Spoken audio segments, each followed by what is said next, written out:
David Parker Ray was a suspected serial killer who was convicted in the United States on charges of serial rape, kidnapping, and torture. He was also known as the Toy Box Killer because he spent around $100,000 on a trailer and converted it into a torture chamber.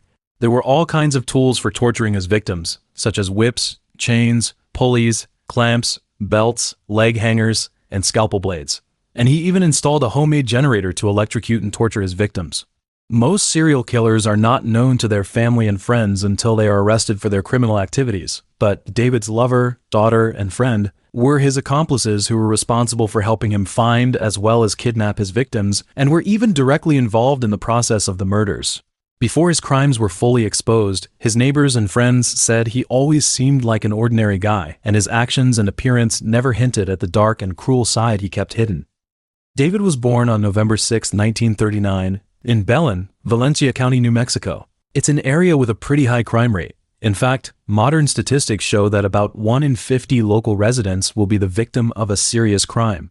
His father was Cecil Leland Ray, a mechanic who was supposed to lead a good life. However, he was both a drinker and abusive to his loved ones. As a result, his first wife, David's mother, Nettie Opal Parker, often fought with him. They got divorced when David was only 10 years old. Because his parents didn't get along, David and his sister grew up with their maternal grandparents.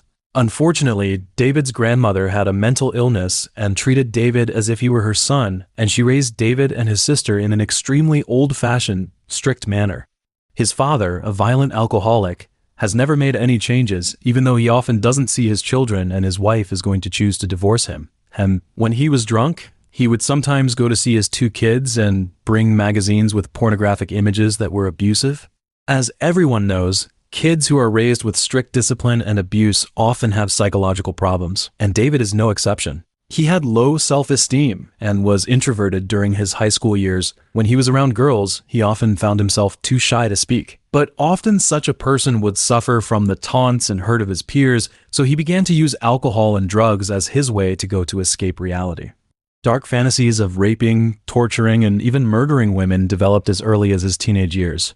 There were 2 most fundamental reasons for this. The first being that his father had instilled pornography in him during his childhood, and the second being due to his curiosity and low self-esteem about women during puberty. When he was 14, his 11-year-old sister stumbled upon drawings of sadomasochism and pornographic images of a kidnapping nature that he had hidden under his bed, leading to an estrangement between them. After graduating from high school, David joined the U.S. Army, and after his discharge, he worked as a mechanic by trade and then as a maintenance man for the State Parks Department in Truth or Consequences, a job that didn't end until after he was arrested for murder. There were several bars in the area with a very chaotic environment, and he frequented them looking for potential victims, and sex workers, alcoholics, and women of low social status were his targets. His first murder has always remained a mystery, as no one has been able to locate the alleged first unidentified victim. But in a recorded message, he even said that he had been sexually assaulting women since he was a child, and had revealed to his first wife that he had committed the first murder of his life at the age of 18. But no matter how hard the police and detectives tried, they were never able to confirm that this claim was true. David's base of operation was his soundproofed cargo trailer where he kept many sex toys, torture tools, syringes, and even detailed charts with different methods of torturing his victims, and a mirror mounted on the ceiling of the trailer which he said allowed his victims to see themselves being tortured. And inside the trailer, he also had a carefully modified wooden device into which he would lock his victims, bend them over with their buttocks exposed, and restrain them before allowing his dogs and some of his friends to rape them. While the victims were being physically abused, he would also play a tape designed to break down their psychological defenses by saying, "I like to play mind games. When we are completely finished with you, you will be injected with a series of hypnotic drugs, which will make you highly susceptible to hypnosis, auto-hypnosis, and hypnotic suggestion. And over the course of the days, you will be injected with a continuous stream of the drugs as I play with your body and mind, and when it's all over, you won't remember a damn thing about this place." David abducts several women every year and holds them captive for 2 or 3 days at a time. How many people he has raped, tortured, and murdered over the years is unknown, as most of his victims basically have a nervous breakdown after the ordeal. So no one bothered to report his crimes, and the police have found no evidence of anyone else being murdered. As to why there is speculation that he has murdered many people, it is because he had a diary, and the diary detailed what he did to each of his victims. And his accomplices also said that the murdered victims were buried in a nearby ravine after being dismembered, or in a lake. David had a total of 3 accomplices, the first being his daughter Glenda Zhang Ray, who in 1986 tried to expose David to the police for kidnapping and torturing women and selling them to buyers in Mexico. But the operation was not carried out because the allegations were too vague and there was no evidence of actuality. For some unknown reason, she became involved in his criminal activities a few years later. The second was Cindy Hendy, who at the time was fleeing a conviction for grand theft and drug charges in Washington state, and then decided to work at a state park in Truth or Consequences where David worked. And then, the two quickly developed a romantic relationship over their shared violent sexual fantasies. The third is his friend Dennis Roy Yancey. On the evening of the 22nd of March, 1999, 22-year-old Cynthia Vigil, bleeding from a head wound and wearing a metal collar around her neck, ran through the streets in an exaggerated state, and although she screamed for help, passing cars were afraid to approach her in her frantic state. Desperate and on the verge of a nervous breakdown, Cynthia kept looking back, fearing that her captors were always behind her. And then she spotted a house with an open door at the side of the road and immediately ran inside and shut the door behind her. After observing the layout of the house, she breathed a sigh of relief and begged the owner to help her. Fortunately, the homeowner saw her head injury and immediately called the police and emergency services. By this time, Cynthia's hair was covered in blood and she was cowering on the floor crying. When the police were called, she screamed hysterically, "I'm alive. Come and help me." After screaming for a while, she calmed down and told the police in detail what had really happened. It turned out that she was a sex worker when David drove up to her in a car park and offered her $20 to go to his trailer for a service. By the time she got into David's car, she realized there was someone else in the car, and that was Cindy. She sensed a trap, but there was no way for her to escape. David and Cindy immediately bound and gagged her, then took her into the trailer and chained her to a post by the bed. During the 3 days she was there, she was subjected to a series of tortures, including humiliation with sex toys, electrocution, hanging in the air, and being threatened with a gun, as well as being sexually assaulted on several occasions. The opportunity to escape soon presented itself, however, as David had to go to work and asked Cindy to watch her before he left the trailer. She then waited until Cindy had gone into a side room to rest, got the key and unlocked the chains. There was a telephone next to the desk, and she tried to call the police, but Cindy heard a ringing noise. She took a lamp and smashed it directly over Cynthia's head. Cynthia was knocked down, but there was a box with an ice pick next to her box, so she picked up the ice pick to try and protect herself. Cindy stared nervously at the weapon in Cynthia's hand, and then took a step back the room, but this gave Cynthia just enough distance to open the door and escape. After giving the police the location of David's trailer, she was taken to hospital. There, she was covered in wounds that shocked everyone. Her neck had a ring of strangulation marks from the collar, and her body was covered in burn marks from the electric shock. A few hours later, David and Cindy were arrested. And during their interrogation, they stammered and explained that they had been trying to help Cynthia kick her terrible drug habit. And while this had a certain amount of credibility, the police weren't prepared to let the two would-be criminals off the hook. The police soon obtain a search warrant, and if they find the tools of the crime in the trailer, they will be able to expose David and Cindy's lies. The police then found a gun and a broken lamp in the trailer, as well as an assortment of medical equipment and items used to administer electric shocks, in addition to a number of true crime items such as the pole Cynthia was chained to and the ice pick she used to confront Cindy with a tape recording used to intimidate the victim. Eventually, both David and Cindy were taken into custody and charged with 12 counts of kidnapping, aggravated assault, and murder, and their bail was set at $1 million each. But even with all this evidence, it wasn't easy to convict them. Soon the case against David got more help.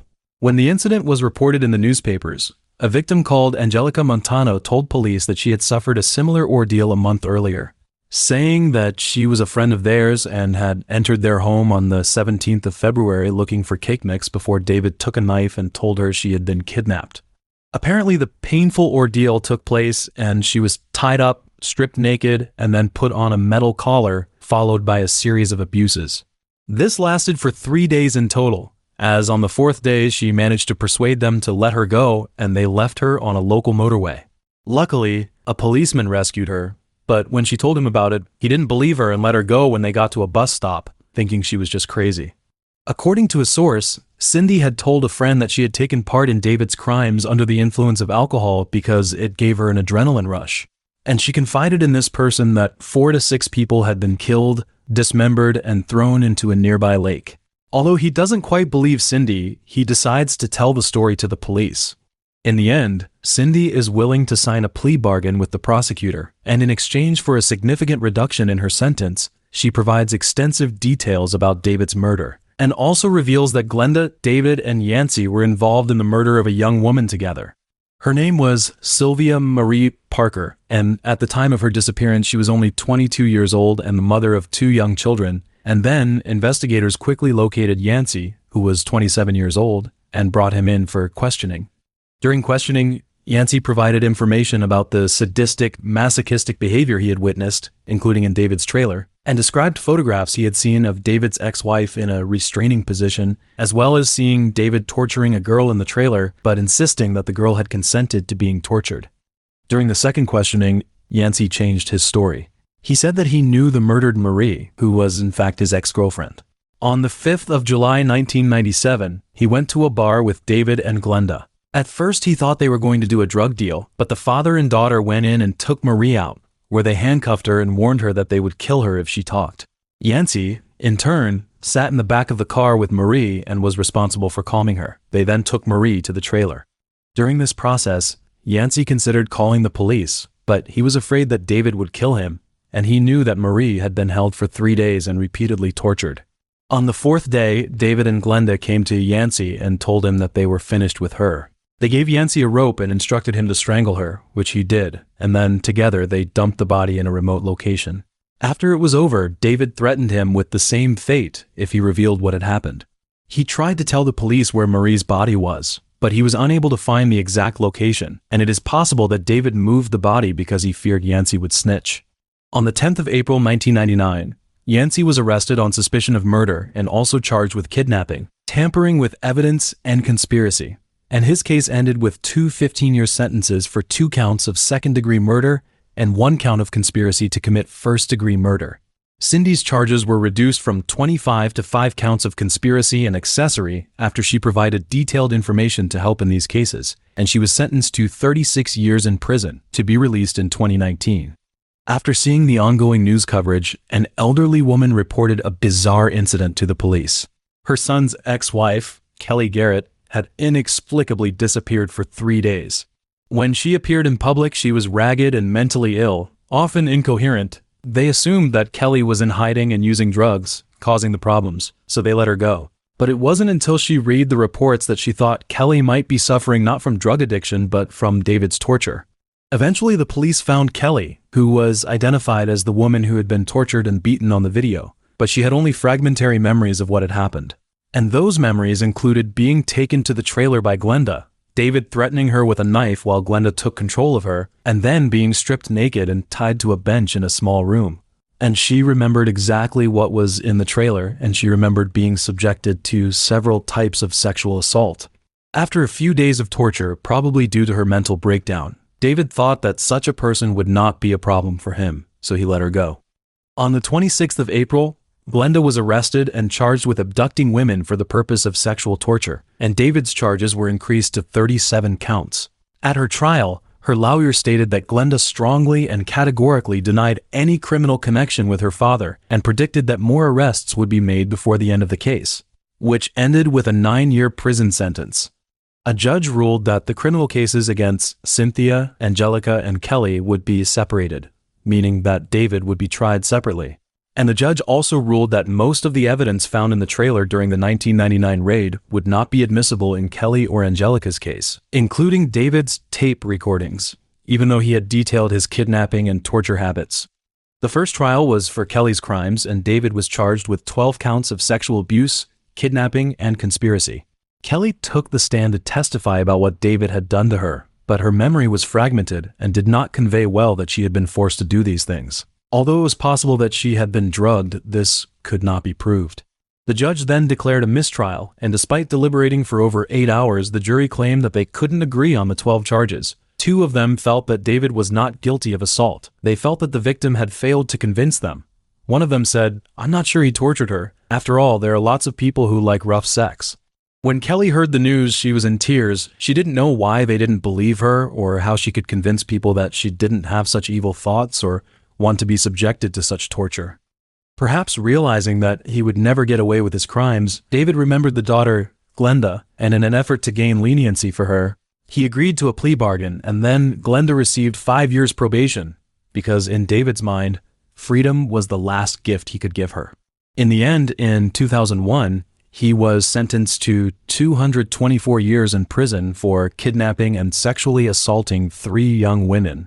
But things quickly took a turn for the worse, and he soon appealed his sentence, saying that his guilty plea was not voluntary and that it was ill health, medication, and pressure from his legal advisors that led him to plead guilty. But a 3-judge panel rejected the appeal, saying that David had been taking his normal dose of medication at the time of the agreement, that he had not complained about pressure from his lawyer, and that no expert had testified that the medication confused him.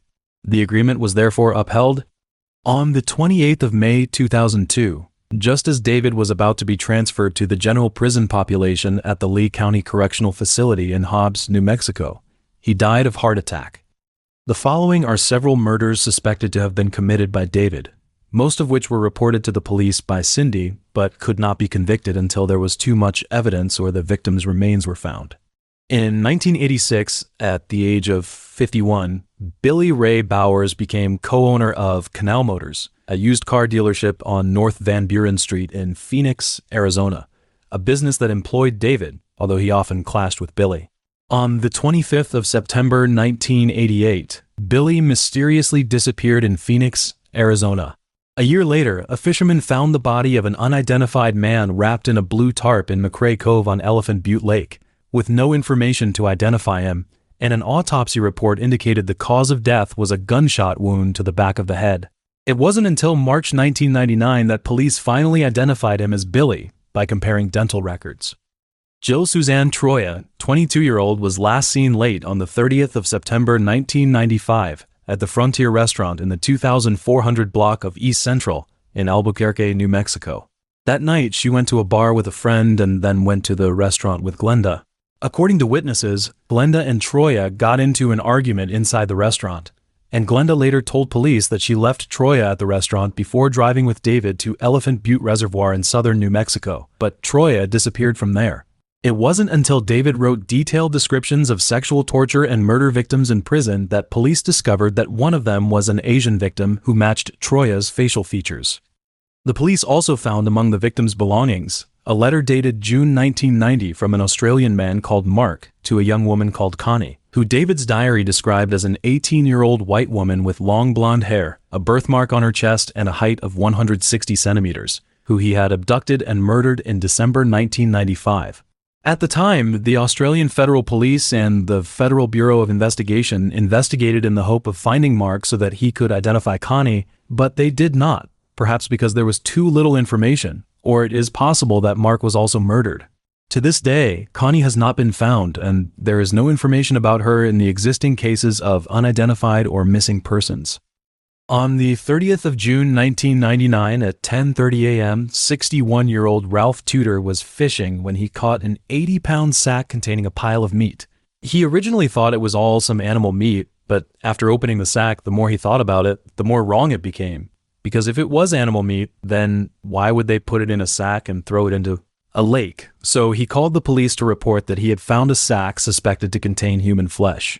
After a police investigation, Tudor's suspicions were confirmed, and a DNA test showed that it belonged to a female victim who had not been reported missing, although the police wanted to identify her. The FBI released hundreds of images of items collected during the investigation in 2011, some of which they thought might belong to the victim, including jewelry and clothing.